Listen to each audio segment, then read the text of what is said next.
If you enjoy this video, consider supporting us on Patreon for just $5 a month. Click on the card in the upper right-hand corner for more information.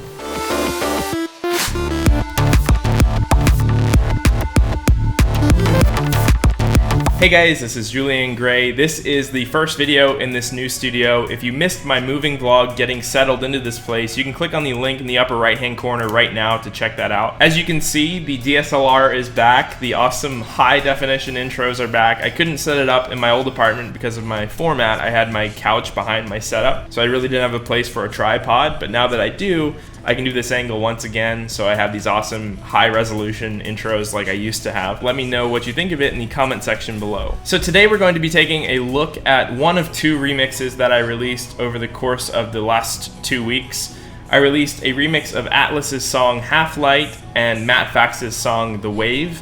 This video we're going to be going over Half Light. The next video we're going to cover The Wave, so stay tuned for that and make sure to subscribe so you don't miss it. This first track, Half Light, actually came together relatively quickly. I reached out to Jeff Attlas and his team, and they sent over the stems, and I actually was on a sort of vacation at the time. When the quarantine began in April or March or whatever it was, I decided I didn't want to be here alone in LA with no access to friends or family, so I decided to go home back to DC, Maryland, so I can be with my family during these really hard times in case something went wrong or something happened. So I actually finished my rendition of the song in less than a week, I'd say maybe 4 or 5 days. And the song, I think, is a testament to this idea of you don't need gear to make a good product, or you don't need the best gear in the world, like, you know, multi-$1,000 monitors or, you know, what have you, to create a song and tell your story. And I think that's something important about this remix that I really wanted to share before we dived into it, because I wrote the song literally on monitors that I bought when I first started producing, on these old monitors that I had at my parents' house. And it's now released on deadmau5's record label, Mousetrap, and we're doing pretty well on Beatport and all of the streaming platforms. If you haven't heard the song already, you can check it out in the description of this video before we get started. I encourage you to do that, and I also encourage you to listen to the original song. I wouldn't have remixed this song, and I wouldn't have reached out to Jeff or his team if I didn't absolutely love the original song. I don't like to work on remixes, even if they're commissioned, unless they're music that I really am inspired by and think that I can, I guess, do the song justice. It was actually released as part of a remix compilation with some contest winners. I wasn't part of the contest, but there's some incredible entrants that really deserve their place in this compilation. I think you should go check out the remixes as well. So because I turned the song around so quickly, there's actually not too much to this one. It's a relatively simple remix, and it shouldn't take too long to get through it. But without any further ado, let's hop into Ableton and get started. Awesome, guys, so this is the second camera angle. I mentioned this in the moving vlog, but I hope you like it. Let me know if you think it's cool in the comment section below. Otherwise, I could maybe switch it up in the future. As I said in the introduction to this video, there's really not much here. There's only 36 channels, a very, very limited master. There's Newfangled Audio's Elevate, which is my new favorite limiter. I think I might do a video on that coming in the near future. Julian loudest meter for some LUF metering, LUFS, and some moderate gain automation to, you know, add some dynamics to the master channel before it hits the limiter. I think that's important to create volume tension. If your, let's say your breakdown or your buildup is too loud relative to your drop, you can just turn it down in the master channel with a small little gain automation, and it'll create more dynamics and more of an energy transmission between breakdowns, buildups, and drops. So we looked at the master channel. There's only 36 channels left, and a little bit of processing here on some send and returns. Not much though. We'll get into those. Majority of these are actually vocal channels from the original song. There's 7 channels of vocals, and then we have channel 8 through 36 that are musical. So let's hop into this. I'm gonna save the vocal for last because I think that that's one of the easier parts to talk about because it's from the original song. We're going to go through this as I wrote it. The key motif of the song, and I think the thing that's going to stick in everyone's head after listening to the song, is this guy right here.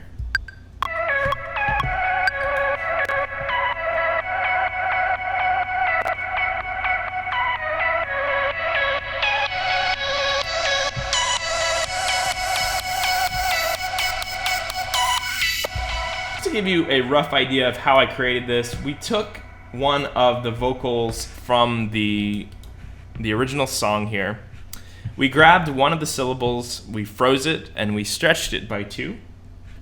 Then I took a single syllable of vocal from the original, and I threw it into, I believe this is a sampler, and then basically we're just playing the MIDI on the audio file that was recorded from the original song. You can take a quick look at the settings here. These sustain settings and obviously your attack and release times are going to depend very much upon the source sample that you use. So I don't know how much these parameters are going to help you with the crossfade, attack, release, what have you. But if you want to take a look at how I did it, this is it right here. What makes this really cool, I think, is the gaps and the syncopation of the rhythm itself. So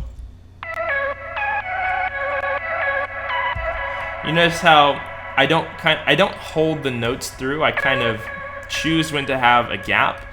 And I think that creates this really, really awesome syncopation and rhythmic feeling that you wouldn't get with something like a legato section here. Notice how this part feels very different from this part.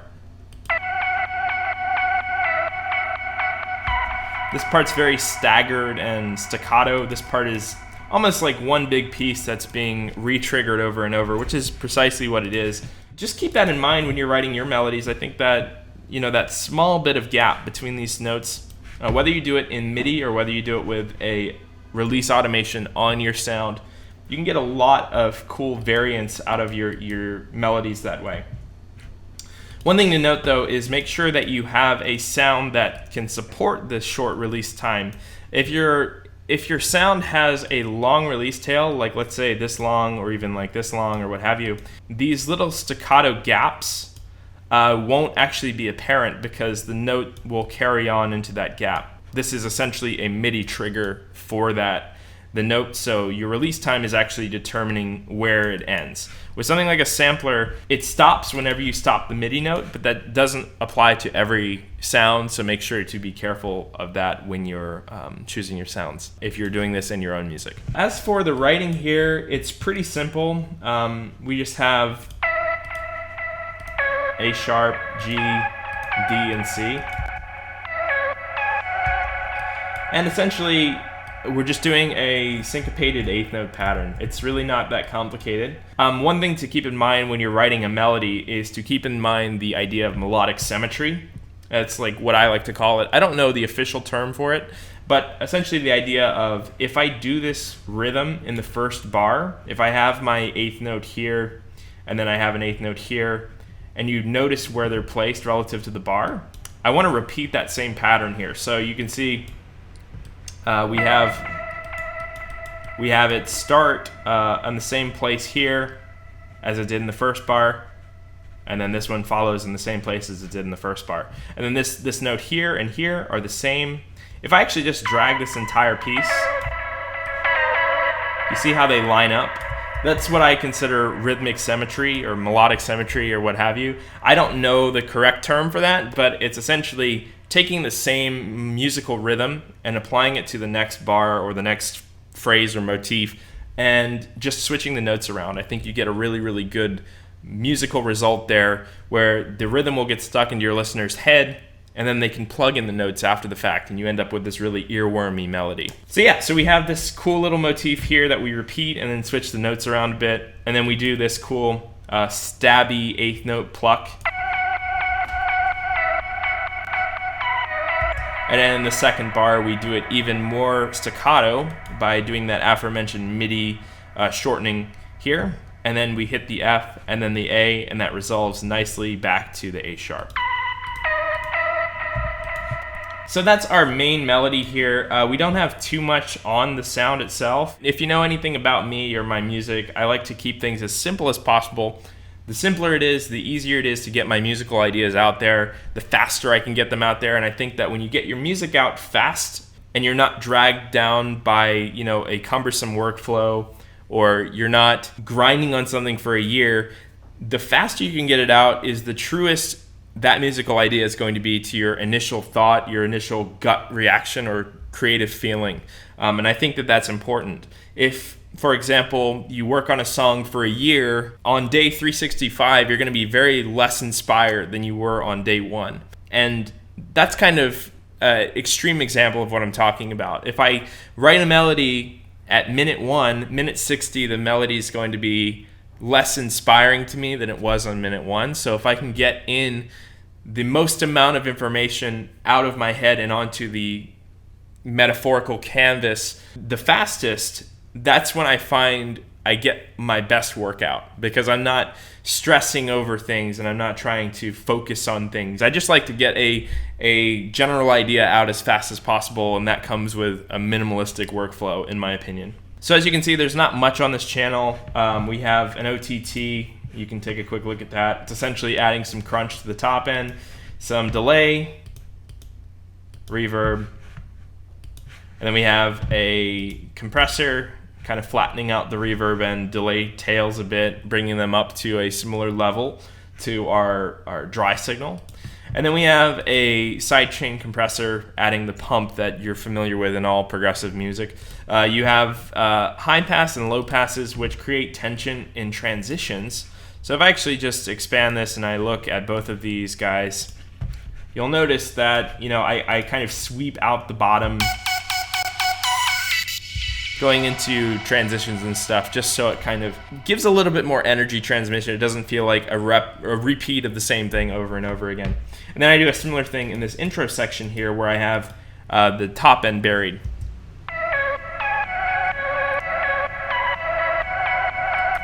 And we sweep it in.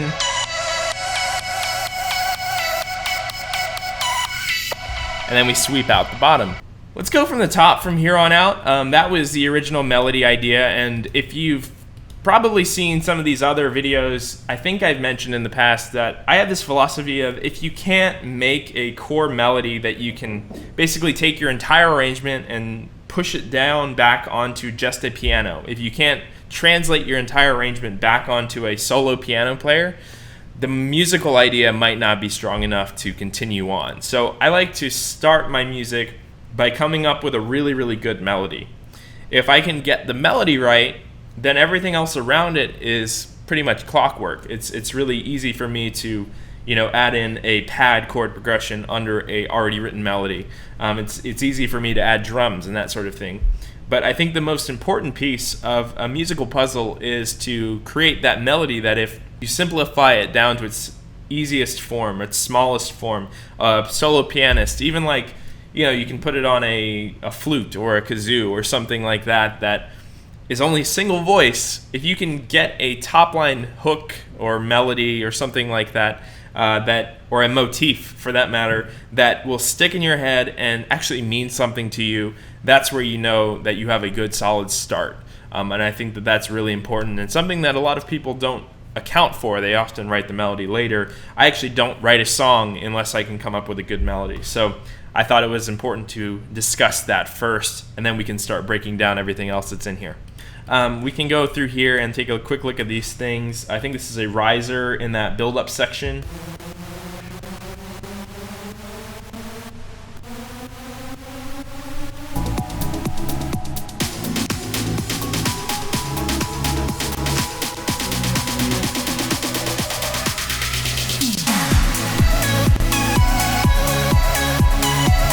Pretty self-explanatory if you've seen any of my videos in the past on making risers. We just have a saw wave with some unison, some white noise, and we're pitching up that saw wave up, 2 octaves as we go along through this build-up section here.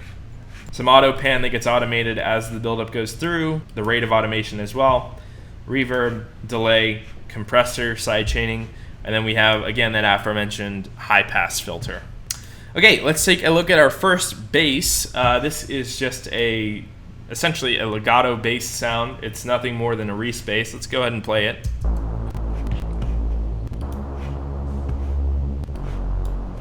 Nine voices and a saw wave with a sub doing a sine wave. We have a little bit of filter motion here on a low pass 12. And then we essentially have a filter that I don't know why it's automated. I probably copied it from another channel, never removed the automation, but it's actually just remaining here at 1.29 kilohertz.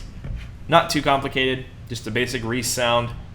Reeses are just basically low octave super saws with no reverb, and they're pretty much essential to filling out your low mids. Okay, let's take a look at the other basses of the song. We have this intro bass sound here.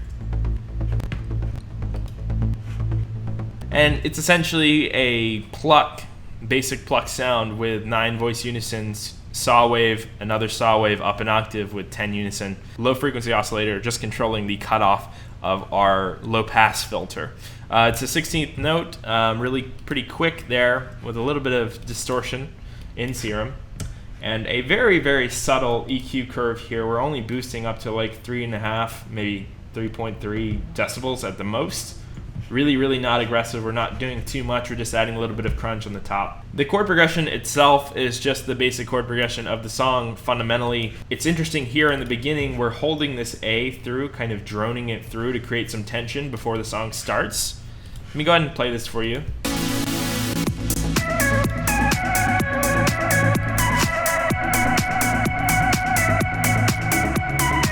So you'll notice we don't actually give away the full chord progression until these drop sections, I guess, those big epic saw moments. We actually maintain that held out legato A, basically holding through the first sections here with very small notes in between, just to create some interest here and there.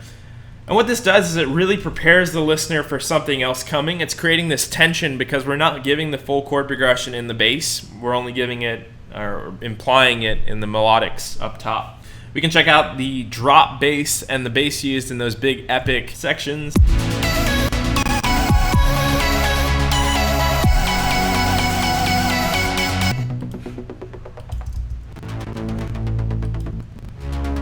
So I have an envelope 2 controlling the cutoff of the low pass as well. So in addition to that LFO that's doing the 16th note, we also have this envelope 2 doing a big sweep, like a boom. We're actually controlling how much this envelope is working based on the second macro here. And that allows us to create this feeling only in the drops instead of having it here as well. Because by default, this envelope would be controlling these as well, and we get that big sweep in these sections as well. We don't want that. We only want it to control the envelope in this section here, the drop. And you do that by going to the matrix, and you say, for envelope 2 controlling the filter cutoff, I want to use an auxiliary source, which is the macro 2, to control the amount of which this is controlling the, and that's what gives us this control to have that really awesome feeling in our drop sections. And you'll notice the channel below it as well, which is a sub, good segue into the next part, is essentially the same thing as our bass. We just lose the LFO automation on the sub here. And we only use the sub when we have big epic moments like that big breakdown section or the big drop sections, because I want that to be where the bass really kicks you and you get that energetic feeling. The bass really provides a lot of the energy of a song, and if you give that away too often, you don't have the contrast of having no bass, and I think that's important. You can hear that bass if you have a subwoofer. They're quite low right there. Okay, we have Attlas drums. These are drums that Jeff had in his original song. And there's actually not too much I used from the original. I think this might be one of the few elements here. I just thought it added a nice little texture, especially when you add some time-based effects like delay and reverb on them. Next up, we have the kick drum. The kick is from Leviathan 3. It's kick C-sharp 10. I love their stuff. They have really awesome sounds. As you can see in the beginning section here, we have it high passed, and then we remove that high pass EQ towards the end here. And there comes the kick kicking through the low end. And then we do this really cool pattern. It's like a halftime feeling that goes along with the chord pad that we'll take a look at in a minute here. And we hit on every one of the big hits. So whenever we have a big bass moment or a big chord moment, and you'll notice that they all kind of move together, we accentuate that with the kick.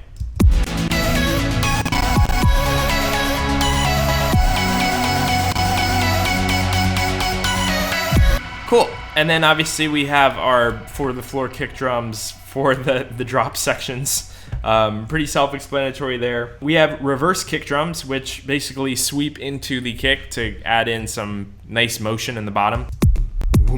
Very like dead mousey. Get that from my mousetrap DNA. We have a hi-hat, obviously, just a sample. We have an open hi-hat, 16th hi-hat. It's shuffling with MIDI velocity here. One quick tip, I mention this a lot, is if you ever want to make MIDI velocity quickly, you can just hold the Alt key. Oh, it's the Command key, sorry. And you can draw in a vector to shape your velocities on your drum rack, which is one of the reasons why I think drum rack is really powerful. If you haven't seen it already, you can check out my video on comparing drum rack to doing your drums and audio. It's a pretty widespread debate within the producer community whether you should just drag in your samples and do it that way or whether you should do it in MIDI. And I think there's pros and cons to each. If you check out my video, you'll find more of that. I really do think that velocity shaping like this is why I really like using MIDI for hi-hats and stuff. We have the shaker sound in the break. It's just panning slightly. It's just a sample with some sidechain. We have a basic clap here. Shifted clap from Leviathan. I've pushed the attack bar over a bit so we only get the transient instead of that little shift in front. I have a pretty generous boost in the high end here to add some crunch, a little bit of OTT for the same reason. And then we have a transient shaper here to really accentuate the transient. If you ever need a transient shaper, I cannot recommend enough Kilohertz transient shaper. I think it's one of the best there is. I'll put a link to it in the description. And then I have a reverse version of the clap to create some interest on, you know, the end of every 4 bars or whatever it is. We have some top Atmos from the original song. It's really subtle.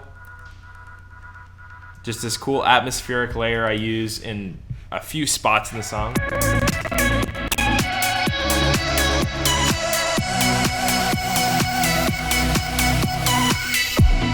Really just for the transitions, and then also in the outro.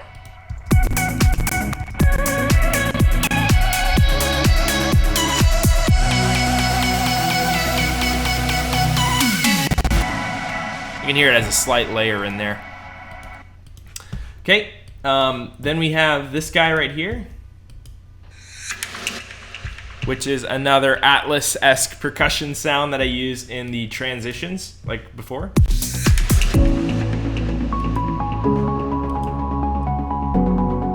Compressor, delay, reverb, easy stuff.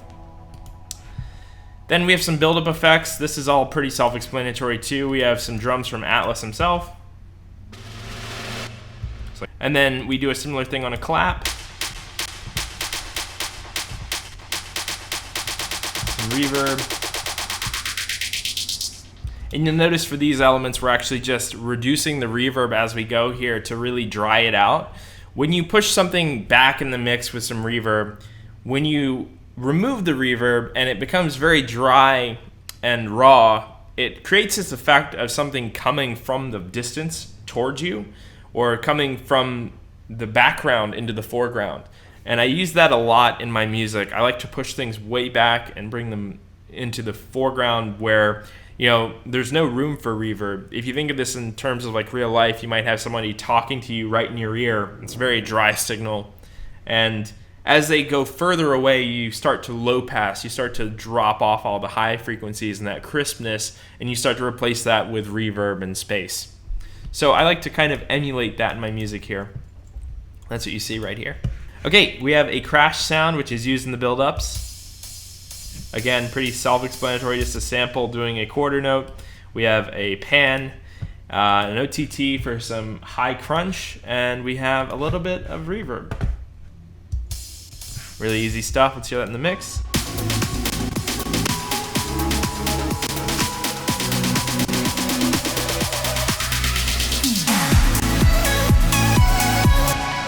Then I have my like signature 80s tom sounds. Essentially, they're just 2 hits. One is pitched higher than the other one is transposed down 3 semitones. And it's balanced with a big clap sample similar like a Prida.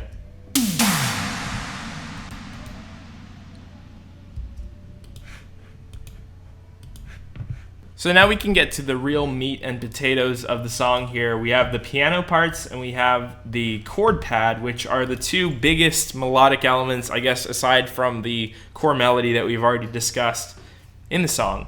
So the first one we're going to look at is the piano here. Let's go ahead and take a quick look.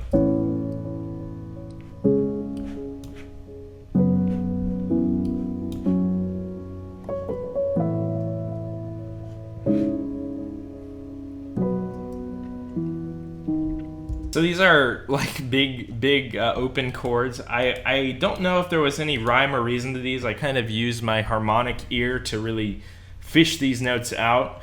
There's probably some fundamental chords here if we just stack them correctly. Yeah, as you can see, this is looking a lot like, if we move the E up, yeah, that's a standard chord. It's an A minor, I believe. A major, sorry. And then these are obviously just supporting notes of that A major. So we have the C sharp, which is the octave of the major note.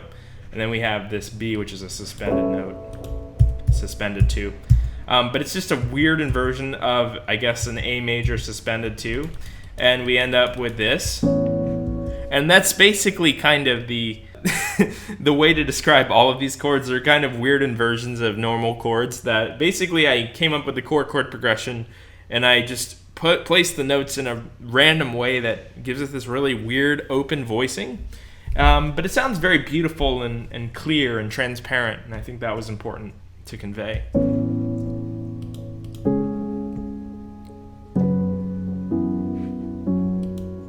Yeah, I'm in love with that piano. And that layers in with our main element, which is our chords. Let's go ahead and give this a play from the start.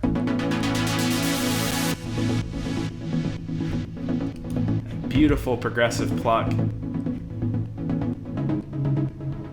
So when the chord is closed, we basically have nothing more than a pluck, 7 voice saw, 10 voice saw.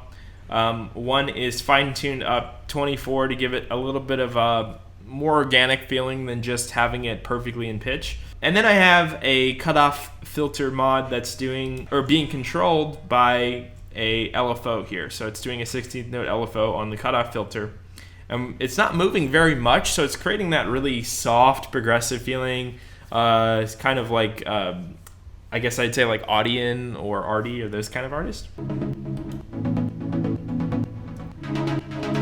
And it is moving, so whenever a note hits, it triggers this envelope, and then we get a little bit of motion up, so it's like instead of just and then we're doing a similar thing here with the envelope LFO amount. This macro knob is controlling how much of this LFO is controlling the cutoff, if that makes any sense. And we have the macro here. You can see it visibly in the matrix. Macro 1 is controlling cutoff filter, which is this guy, which is a manual override of basically all of this. Then we have macro 2, which is the auxiliary source of LFO 1 controlling the filter cutoff. As you can see, we automated this cutoff here to create those really cool open progressive feelings at the end of the bar. Really quickly, I think something to point out, a lot of people are always trying to recreate this sound, and they're always asking me, like, how do you create that Audion-esque, like old Porter Robinson-esque pluck sound? And it's actually not very hard. It's just basically a super saw, 2 oscillators, maybe with a saw wave, with a decent amount of unison, filtered at a low frequency motion. So like basically we're only moving between, you know, if you look at Serum, here and here. What makes those artists so interesting and makes their plucks stand out is not actually the sound design, it's the writing of those plucks. They use a lot of suspended chords and open voicing on their chords. If we stack them together like this, you can see that this is a suspended 4 chord. 1, 2, 3, 4, or maybe it's not. Maybe it's a sus2. Yeah, I think it's a sus2 chord. But the suspended chords create this really nice, like, floaty tension, for lack of a better word, that you can really find in artists like Audion. If we remove that sus note, it doesn't give quite the same feeling. What really creates it is that suspended note in there, which is creating that weird tension towards the A. And then with an inversion like this, I think it's a second inversion. I'm not 100% sure. I'm not a music theory genius. Don't quote me on that. I think it's the second inversion. You end up with something like this. So you end up with these really wide open chords with that awesome suspended note near the top. You end up with that Audion Porter Robinson feeling. A little bit of OTT on there for some crunch, reverb, and delay. We have a little bit of an EQ curve here. Compressor to flatten out some of the nuances of the delay and reverb again, and a high pass to, accentuate these transitions like I've been saying. And you'll notice that the cutoff goes all the way down for this section here. I want this to be really, really soft and let the piano sing through. I think that was really important to me for this part. And what that creates is this really calm before the storm kind of feeling here as we get into the next part, which is really, really big and contrasting of this part we're at currently. So we go from this moderately sized, progressive arrangement to this really soft and serene calm before the storm. And it's creating this huge contrast between this section and the next. If you listen right here, we kind of kick into it.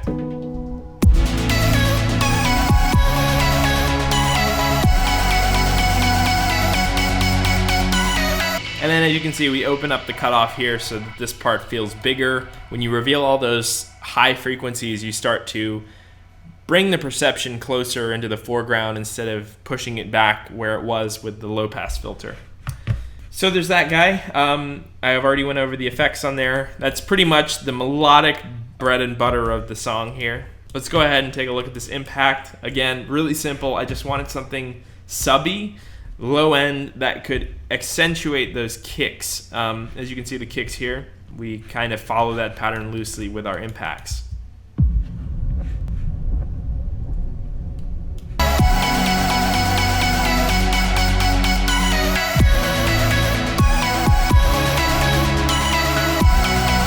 Gives it all that bottom end movement there.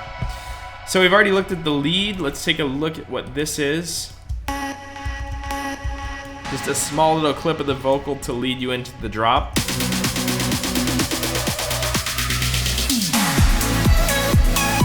OTT, high pass, delay, reverb, same stuff as usual.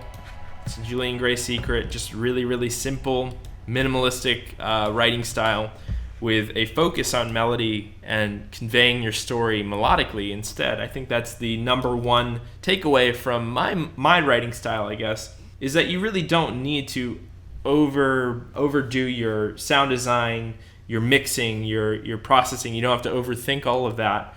What really matters is telling your story. And I think that is conveyed with music first and foremost. So we have one more melodic element here. I think it's very important to mention as well. This is the supporting motif. It's kind of a counter melody of sorts. Basically a sine wave at +1. I probably could have just dragged the MIDI up 1, but both of these are +1. We're doing an FM from the first oscillator. Without it, it sounds like this. The FM adds a little bit of sharpness, kind of like a DX7 kind of sound. And then we have some delay, reverb, OTT, compressor, and a low pass filter. Pretty simple stuff here. I think what really sells it is the melody and how it relates to the piano and the chords. So if you listen to all three of these together, you get this really, really awesome harmonious feeling between the three of them.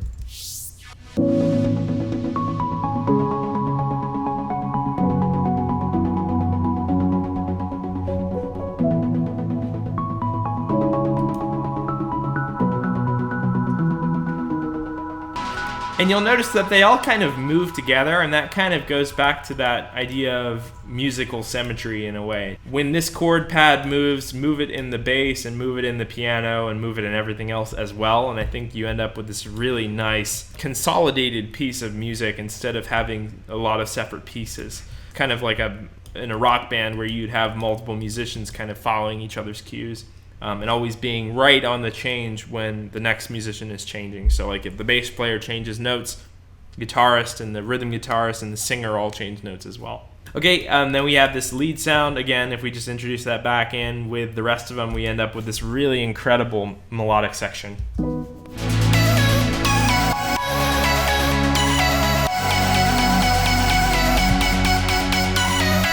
And then let's go ahead and introduce these vocals back in. I think this is a perfect time to introduce them because I want to hear them so badly with those melodics here. That incredible chorus, choir, whatever you want to call it, breakdown right there is so beautiful. And I think that's one of the largest reasons that inspired me to do this remix in the first place. So we have a reverse vocal going into the first vocal. I figure we should cover these first. We have that want you to hold me. Want you to hold me. And I just grabbed the want, and right here, as you can see, I reversed it, put a ton of reverb on it, and then I flattened it to audio and reversed it again, and you end up with this, which is nice reverb tail in. Obviously, all of those LFO effects are not from the original sample. If I just mute all of this, you'll hear the original reverse sample. And then we accentuate that with some pan automation. So it feels like it's coming really quickly from around you, and then it kind of slows down into the center. And then right when it stops and pauses for the first time, we end up with that first syllable, which is the want. Want you to hold me. Cool, so here is the main vocal. It's basically nothing changed. I basically took one for one his vocal stem he sent me with his processing and dropped it into the track. I love Attlas and I love everything he does, and I think that it was so perfect as it was. I didn't want to botch it with my own processing or what have you. There's a little bit of compression here just to sum all of the vocals together, and there's a little bit of EQ just to remove some of the mud from the bottom, just so it mixes better with everything else. But other than that, I really didn't go for any additional time-based stuff or reverb or stuff like that, because I thought his processing was perfect. There's some small little moments in the song where I use a little bit of additional delay just to accentuate the big moments.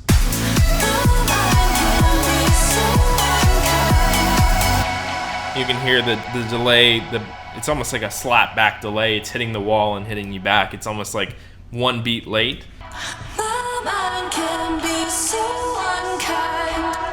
It adds this really nice jumpy effect to that drop, which is essentially the feeling you get from that really syncopated lead anyway. We have some other layers to the vocal here as well.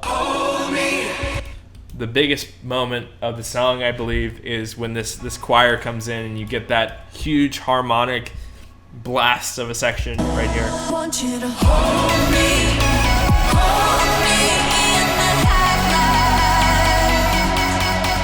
Won't you hold me, won't be lonely in the headlight. You can check out the vocal stems for yourself and even remix the song. You kind of missed the remix competition, but not too late to, mess around with the stems. I think that you can learn an awful lot from just messing with other people's music and figuring out what they did. So that's pretty much the project file, guys. Let me know what you thought of this in-depth look on the Attlas Half-Life remix that I did. If you enjoyed this video, give it a thumbs up and make sure to subscribe so you can catch my next video, my Inside the Project look at my Matt Fax remix of The Wave, another one of my favorite songs of this year. I turned these two remixes around so quickly, and I'm in love with both of the songs. If you want to join the community and inspire videos like this, make sure to join us on Discord or Facebook. Those links are in the description as well. We have an awesome community of producers, always willing to give feedback, and I'm so thankful to have them in my life. So thanks again for watching, guys. I am Julian of Julian Gray Media. Go stream the remix on Spotify, Apple Music, or whatever. I'll link that in the description, like I said earlier. And I will see you guys in the next video. Talk to you later. Bye-bye.